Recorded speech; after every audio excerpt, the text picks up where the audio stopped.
No había vínculo alguno entre los invitados, ningún objeto en los intentos loables pero dispersos que en vano hacían por distraerse los unos a los otros, para interesarse juntos en cualquier cosa. Solo el norteamericano prodigaba sonrisas, cuyo contagio, además, alcanzaba apenas y fugazmente a sus vecinos más próximos. Luego de tomar por el brazo a una mujer por un lado, a un hombre por el otro, los entrechocaba como címbalos antes de lanzarlos codo con codo hacia el bar o cara a cara en el baile. Al ala le pareció mal que lo hubiera liado de este modo con un zapatero de Vía Nacional, del que no podía desprenderse. El tango no había concluido aún cuando ella estaba ya de vuelta a la mesa en compañía de Bertrand Duplessis, el célebre historiador de arte, en tanto que el comerciante, todavía más fastidiado que ella, se acodaba en la terraza con su smoking blanco para contemplar el paisaje nocturno. Para llevar gente a divertirse en un cementerio, me dijo Sir Craven, sería indispensable tener cierto tacto. Está usted envejeciendo, Sir Craven, le respondí. Sí, lo sé. La belleza, para todo hombre, es lo que ha amado en su juventud. De cualquier forma, las cosas buenas que he visto valían más que lo que usted ve, y puesto que creo eso, estoy viejo. Sentí cierto disgusto de advertir que en un tris me había estropeado la diversión, sobre todo porque estaba en lo cierto. Sin embargo, la reunión no era ridícula ni muy afectada de vulgaridad. El norteamericano solo había intentado una empresa difícil. Ni siquiera lo sospechaba, convencido de que la cordialidad reemplaza a todo. La suya, al menos, humanizaba una magnificencia que no había exagerado hasta la ostentación, ni degradado hasta el vandalismo. Nuestro anfitrión era dueño de sí mismo, pero no insolente. Las circunstancias, por otra parte, lo favorecían. El aire era suave, pleno de perfumes indulgentes. Un viento bastante fuerte y casi primaveral dispersaba sin conceder tregua enormes nubarrones cargados de lluvia y despejaba incesantemente vastos campos de estrellas. La orquesta y el bar estaban instalados en una especie de tienda adornada con tapicerías antiguas, pero con uno de sus lados recogido y abierto directamente a una terraza orlada de bancos de piedra, balaustres y candelabros. La multitud de bailarines se explayaba a sus anchas. De allí partían, entre bojes podados, algunas avenidas divergentes que se perdían en lo invisible. Sólo se hallaba iluminada brillantemente en todo su trayecto la principal de estas avenidas, la misma que nosotros habíamos seguido perpendicularmente a Vía Apia para llegar al lugar de la fiesta. Estaba jalonada con arbustos en macetas y con lacayos portadores de antorchas, entre quienes reconocí a Enrico. Él ni siquiera parpadeó a nuestro paso, pero la marquesa y yo tuvimos un escalofrío. También Ambrucci estaba allí, vigilando el buen aspecto de sus tropas. A su cargo habían estado la iluminación y la comparsa. El conjunto no pecaba por exceso de pintoresquismo ni por falta de imaginación.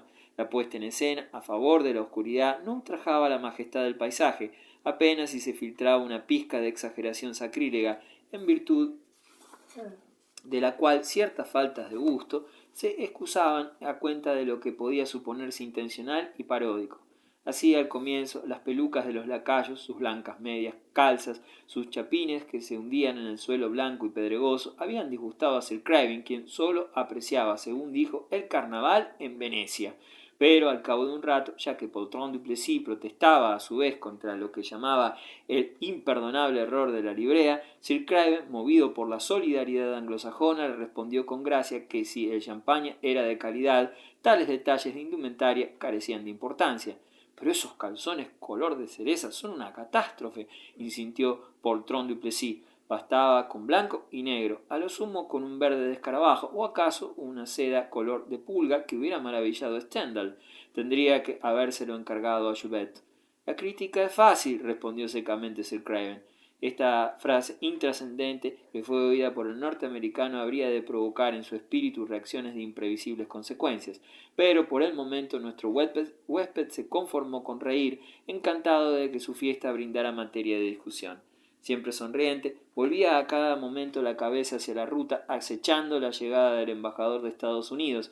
Preguntó hasta qué punto era conveniente que saliera a su encuentro.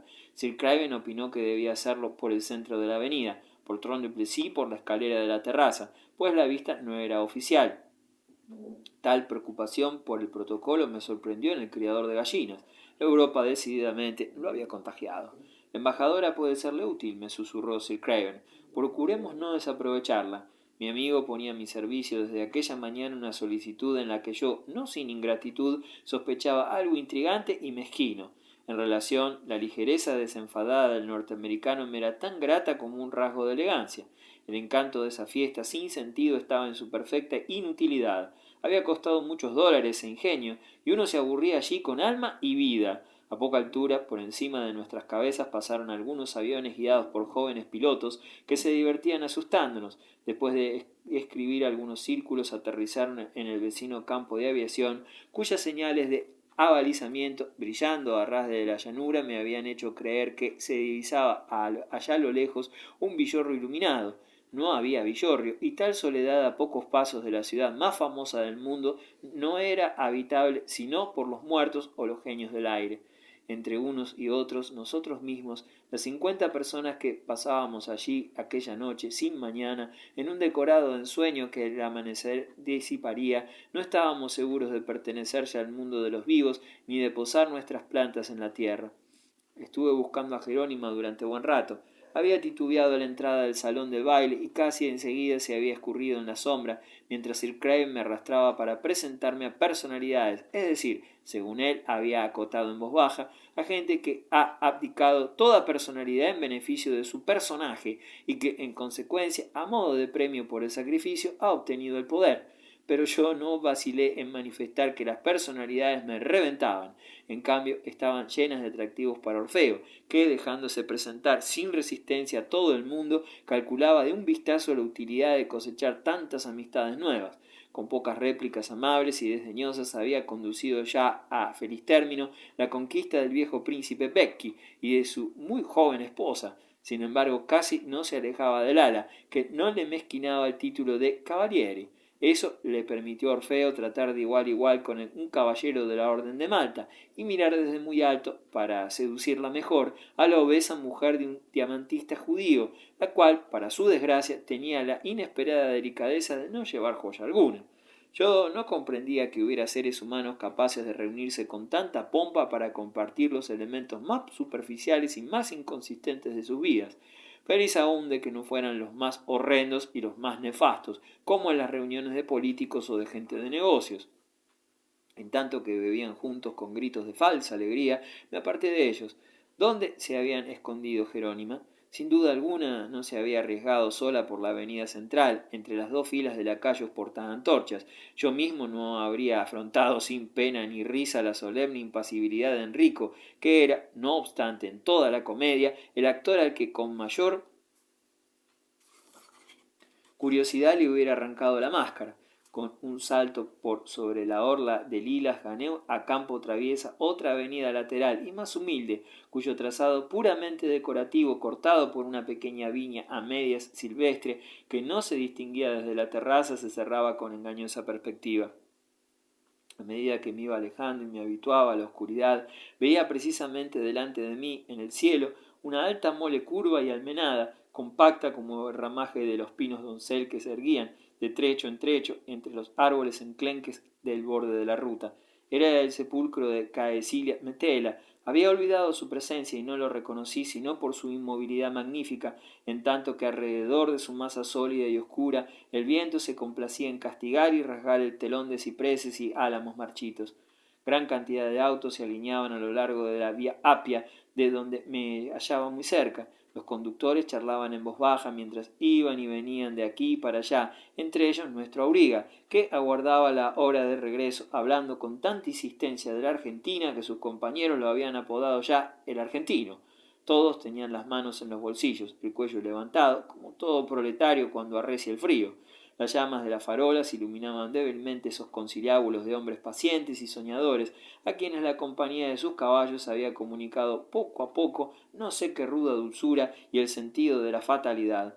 Pensé que Sir Craven hubiera estado en su justo medio entre ellos, lo mismo que Lala, que habría acariciado los cuellos, interrogado los tiernos ojos penitentes y escépticos de las bestias, más en su medio, en realidad, que entre el insignificante torbellino de bebedores de champaña.